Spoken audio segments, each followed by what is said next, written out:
In a world where most people quietly surrender to time, one man chose to fight back. This is the story of Bryan Johnson, a boy who once felt lost, broken, and invisible, yet grew into a man bold enough to challenge the very thing humanity fears most: aging. Before he became a global symbol of discipline and reinvention, Bryan was just a young man searching for meaning, battling depression, uncertainty, and the weight of expectations he didn't know how to carry. But somewhere between failure and hope, he discovered a truth that would change the course of his entire life. Transformation is possible if you dare to rebuild yourself from the inside out. This is not just a story about science or longevity. It's the story of a human being who stood up to his darkest moment and said, "I choose to live fully and fearlessly." Tonight, let me take you into the heart of a journey where discipline becomes freedom, where the body becomes a masterpiece, and where a man decides that the future is something we can create, not something we must fear. This is the story of Bryan Johnson, a man who rewired his destiny. Bryan Johnson was born in the mid-1970s in a quiet neighborhood in Provo, Utah, a place of mountains, modest houses, and an atmosphere shaped by religious tradition and cultural expectations. From the outside, his childhood looked normal, but behind the walls of his home, Bryan experienced a weight few children ever carry. His father struggled with his bipolar disorder and unpredictability, and the emotional climate in the house was unstable. At a young age, Bryan learned the reflex of walking silently, listening carefully for danger, navigating tension with the instinct of a child forced to grow up too early. His mother, loving but overwhelmed, tried to protect her children while managing a marriage fraying at the seams. Bryan spent many afternoons alone, sitting in his room, dreaming about words or worlds beyond the chaos. He read books obsessively, disappearing into pages where heroes overcame impossible odds. At school, he often felt out of place, unsure of his identity, but he noticed something. He was fascinated by how things worked: machines, ideas, patterns. While other kids played sport, Bryan took apart electronics, tried to rebuild them, failed, succeeded, and failed again. His mind was restless, hungry, constantly searching for meaning. He wasn't just trying to understand circuits, he was trying to understand life. But beneath the curiosity was a deep fear. The fear that he was destined to repeat the pain of his family. He promised himself quietly, almost secretly, that he would escape the emotional gravity of his childhood. He didn't know how, he didn't know when, but he knew he had to build something different, something stable, meaningful, and entirely his own. When Bryan turned 18, he left home with little money, no safety net, and a burning desire to reinvent his life. He enrolled at a Brigham Young University, but felt disconnected, unsure what he truly wanted. After 2 years, he joined the Church of Jesus Christ of Latter-day Saint as a missionary, traveling to Ecuador, where he spent his days walking from village to village, speaking to strangers about faith, purpose, and transformation. What he didn't realize was that he was searching for his own answers, just as much as he was trying to offer answers to others. Those 2 years shaped him profoundly. He saw poverty up close, witnessed joy in places where material comfort was absent, and experienced human connection in its rawest form. When he returned to the US, he was quieter, more reflective, and determined to pursue something bigger than himself. But life didn't reward him immediately. He struggled financially. He sold credit card machines door to door, facing rejection nearly every day. He worked in construction, lived cheaply, saved every dollar, and kept studying technology in his spare time. His hunger for change became sharper. His dreams became bolder, and in the midst of hardship, an idea formed, a company that would merge technology with human potential. Bryan's first business idea failed. Some barely launched, others collapsed outright. But each failure taught him something essential about leadership, resilience, and the emotional weight of responsibility. In 2007, after years of trial and error, Bryan founded Braintree, a payment company designed to simplify online transactions at a time when the digital economy was exploding.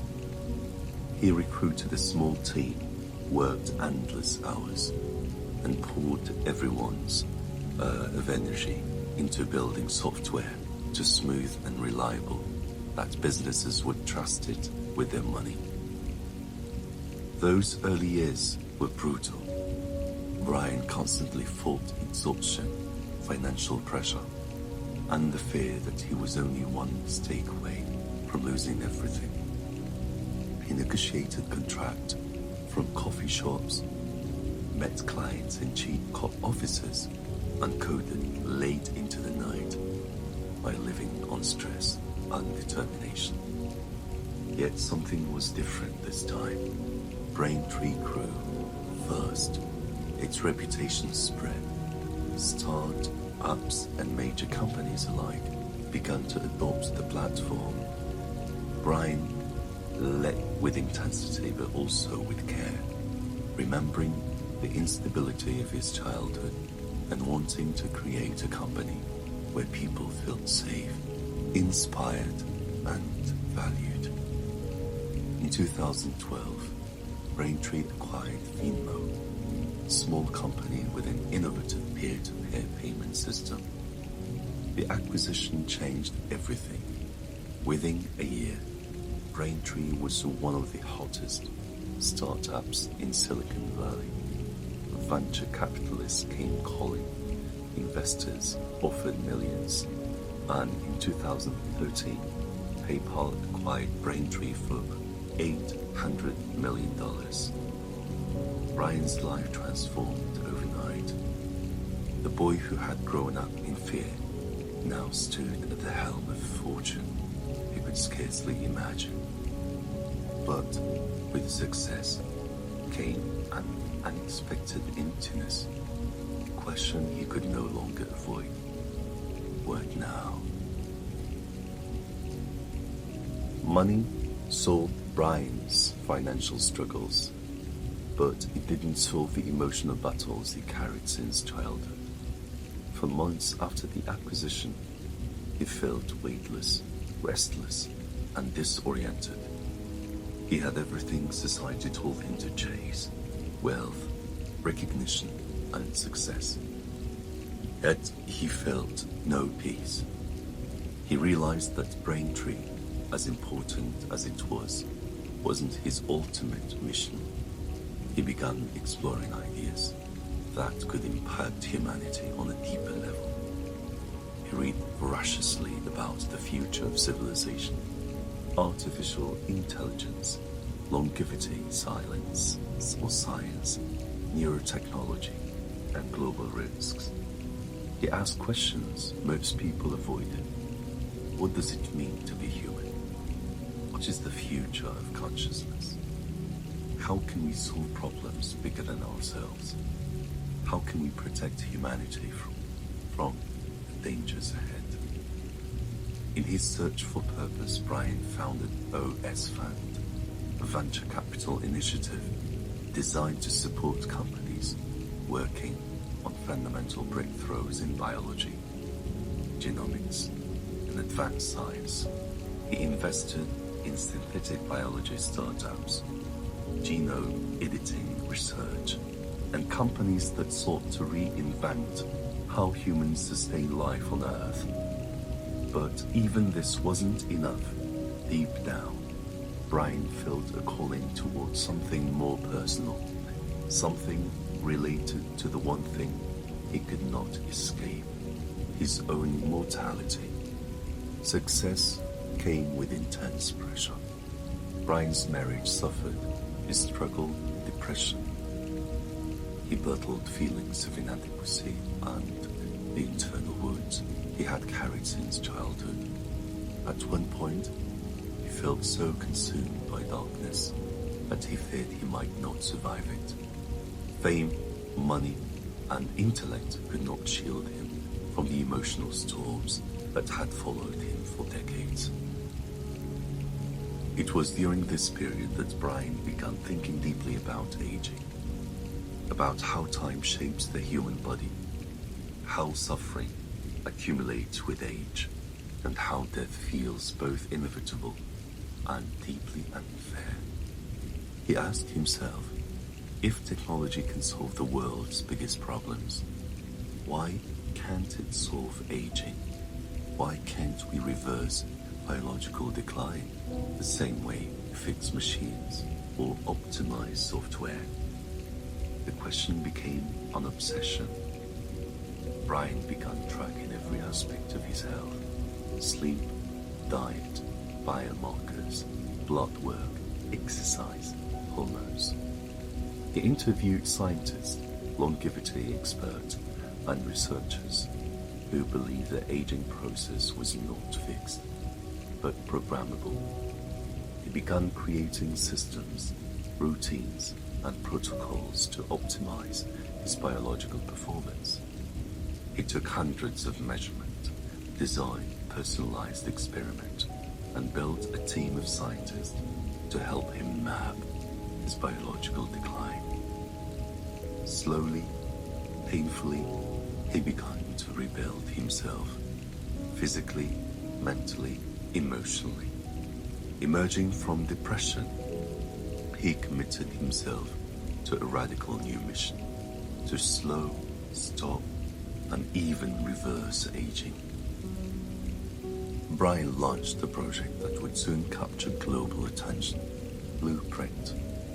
His goal was simple, yet unprecedented: to treat his body like an engineering system, managed not by cravings, habits, or willpower, but by logic, data, and continuous optimization.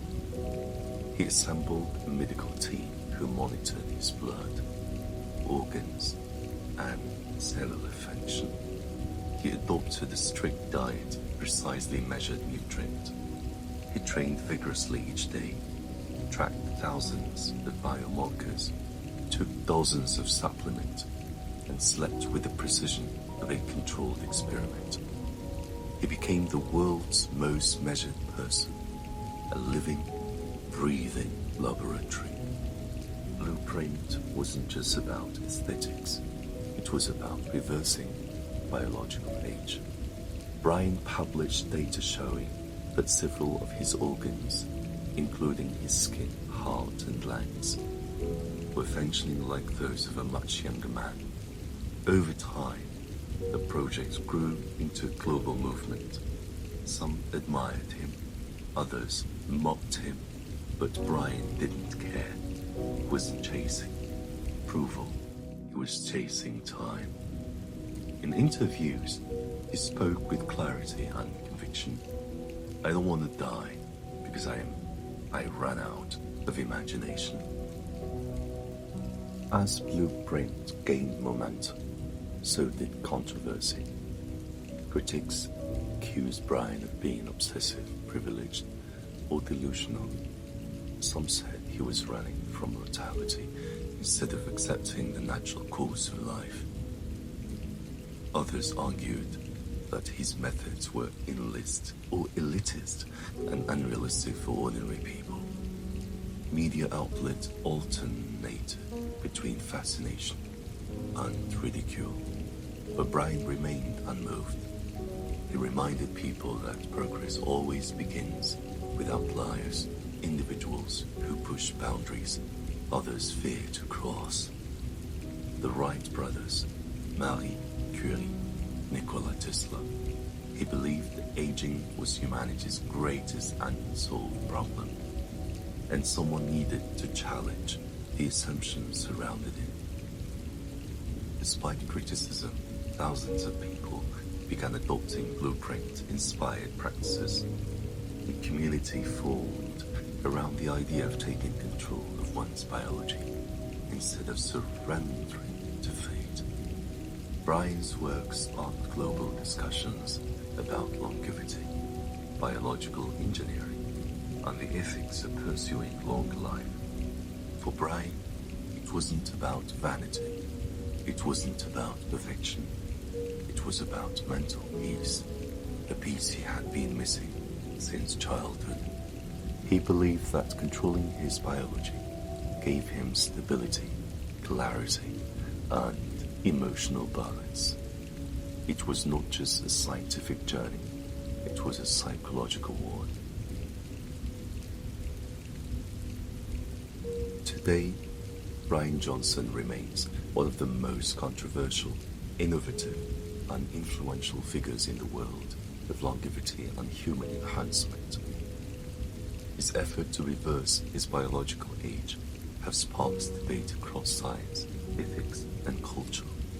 But behind the headlines is a man who grew up in pain, sought refuge in imagination, and spent his adult life trying to build a better version of himself.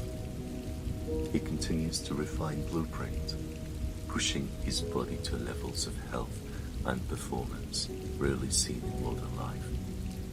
He donates time, money, and resources to support breakthroughs in biotechnology. He lives with discipline, purpose, and an almost spiritual devotion to the idea that humans can transcend their biological fate. Whether the world views him as a hero, a visionary, or an eccentric outlier, one thing is undeniable. Bryan Johnson is rewriting the meaning of human aging. He's challenging the inevitability of decline. He's trying to solve the greatest problem every person on Earth faces. His journey from a frightened child in a chaotic home to a global symbol of longevity science is a reminder that the human spirit is capable of extraordinary reinvention. Bryan may be searching for the fountain of youth, but what he has truly found is something far deeper. The courage to face time head-on and refuse to surrender. Bryan Johnson's journey reminds us of something powerful. Your story is never final. Your body, your mind, your habits, they are all clay waiting for your hands to reshape them. He showed the world that you don't need permission to become a new version of yourself. You don't need applause or approval or even perfect circumstances. You only need courage, the courage to start and the courage to continue. Whether you dream of healing your mind, rebuilding your life, or simply becoming the strongest version of yourself, remember this: time does not control you. You control what you do with your time. Bryan chose transformation. Bryan chose discipline. Bryan chose to live with intention. And you can choose your own greatness. Thank you for listening to this journey. May Bryan Johnson's story inspire you to rewrite your own future. One choice, one habit, one brave moment at a time. Real Talk Stories, where every story awakens the fire within you.